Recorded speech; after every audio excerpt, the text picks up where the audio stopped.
says the Quran addresses the audience sometimes, Ya ayyuhalladhina amanu, or he addresses the audience as Muslims. We're talking about the believers. And sometimes he addresses them as Ya ibadi or ibad, قل يا عبادي الذين أسرفوا على أنفسهم. As we all know that in the long hadith of Jibreel, when he came to the Prophet ﷺ inquiring about Islam first, then Iman, then Ihsan, so understand from that our religion consists of categories. Islam is to submit yourself to the will of Allah, recognize that there is none to be worshipped but Allah alone, and you offer the 5 pillars of Islam, the prayers, the fasting, the zakah. Iman is to believe in what we call it ghaib, in Allah, His angels, His messengers, His books. We see the books, that's not the ghaib, okay?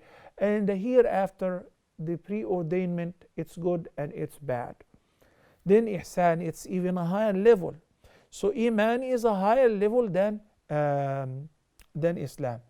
We also find in Surah Al-Hujurat, the Almighty Allah addresses the bad ones who keep saying we are believers, we are mu'mineen. Said no. قالت الأعراب آمنا قل لم تؤمنوا ولكن قولوا أسلمنا ولما يدخل الإيمان في قلوبكم.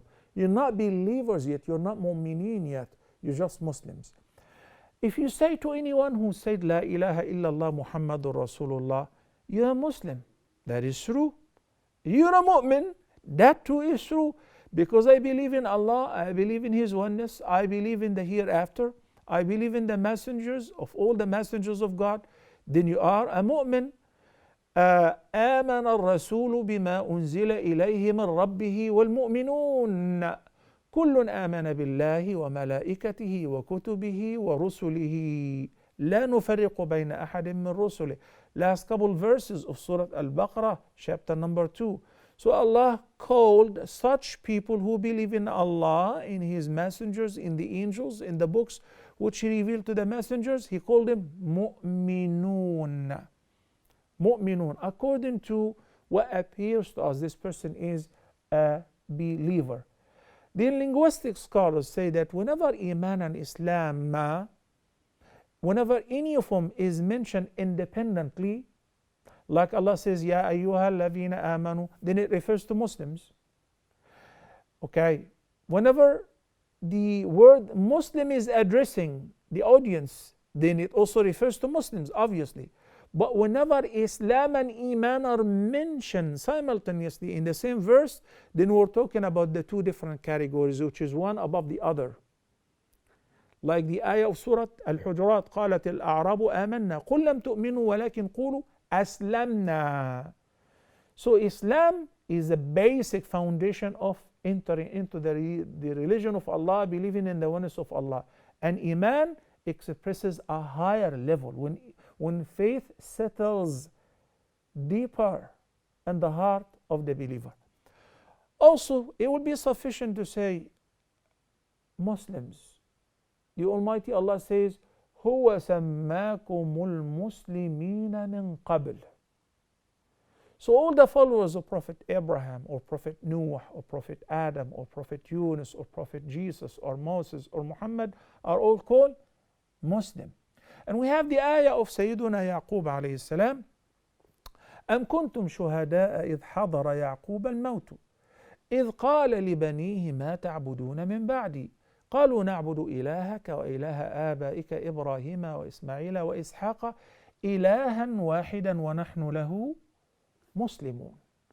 So all the children of Jacob, the children of Israel, Yaqub means Jacob, they said what? In Surah Al-Baqarah, in ayah number 133, that we worship your God, the God of you and your forefathers, Abraham, Ishmael, Isaac.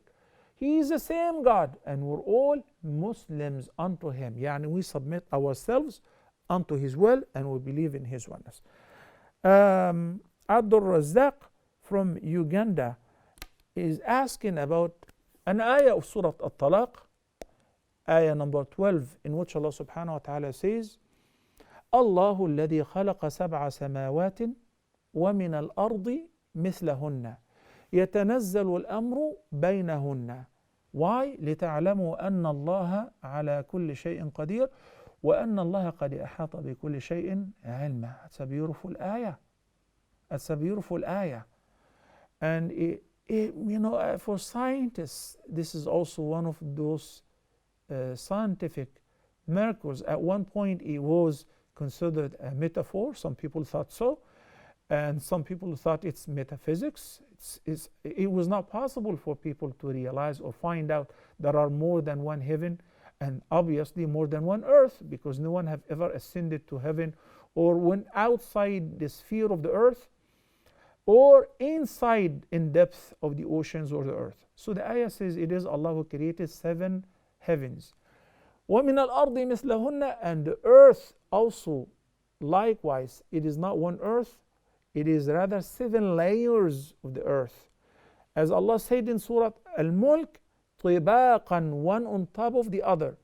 And the ayah is explained also by Abdullah ibn Mas'ud when he said, he narrated that the distance between each one of the 2 heavens is a travel distance of 500 years in one of the narrations. So when Allah says مثلهن, likewise similar to them, that means also there are 7 layers of the earth, and the distance between each one of the 2 layers is very, very vast. And Abdullah ibn Abbas, Tarjuman al-Quran, stated, and this is his ijtihad, in each layer of the earth its own dwellers of other living creatures. So way before we started watching Star Wars and those scientific fiction and those kind of movies, that Abdullah ibn Abbas concluded that there are other living creatures on each one of those earths that we have no clue about them. They have their own lifestyle, they have their own prophets or messengers, but similar to our earth, but we have no clue about them. Wallahu ta'ala a'la wa a'lam.